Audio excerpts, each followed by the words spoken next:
আসসালামু আলাইকুম। আপনারা সবাই কেমন আছেন? আলহামদুলিল্লাহ, আপনাদের দোয়ায় আমরা ভালো আছি। অনেকদিন পর একটা লং ভিডিও নিয়ে হাজির হলাম। গতকাল রাতে আমরা দুজন বৃষ্টির পরে বের হয়েছিলাম। আবহাওয়াটা অনেক সুন্দর ছিল, তাই আমরা দুজন ভাবছিলাম কি খাওয়া যায়। ভাবতে ভাবতেই মনে হলো হালিম খাওয়া যায়। তো হালিম খাওয়ার জন্য আমরা চলে গেলাম মমতাজ হলের সামনে। এই হালিমটার নাম এক ভাই দিয়েছে পাগলা হালিম। এখন আমরা পাগলা হালিম ট্রাই করব। তো আমাদের জন্য দুইটা হালিম অর্ডার দিলাম। হালিমের সাথে আমরা বড়াও অর্ডার দিলাম। হালিমটি বেসিক্যালি গরুর বট দিয়ে তৈরি। বাইরে গুড়ি গুড়ি বৃষ্টি ছিল, এজন্য আমরা ভিতরে গিয়ে বসলাম।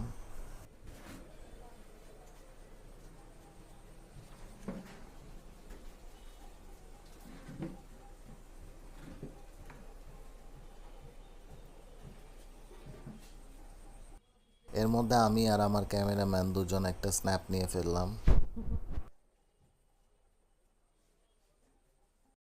এই তো আমাদের খাবার চলে আসলো।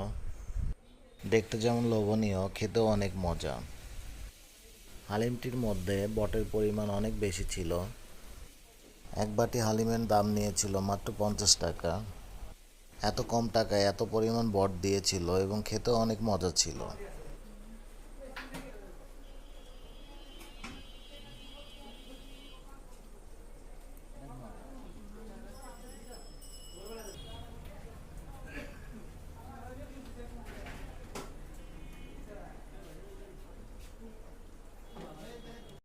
বড়াটা খেতে ভালোই ছিল, তবে হালিমটাই আমাদের কাছে অনেক ভালো লেগেছে।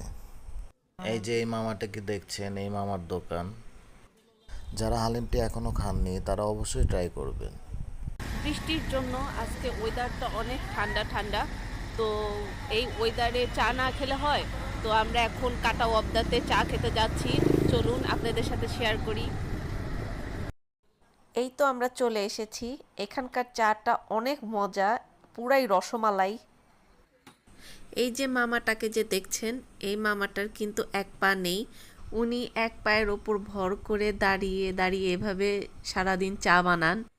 মামার হাতে চা খাওয়ার জন্য আমরা অনেকবার এখানে এসেছি, তবে আজকে বৃষ্টির কারণে ভিড় অনেক কম ছিল।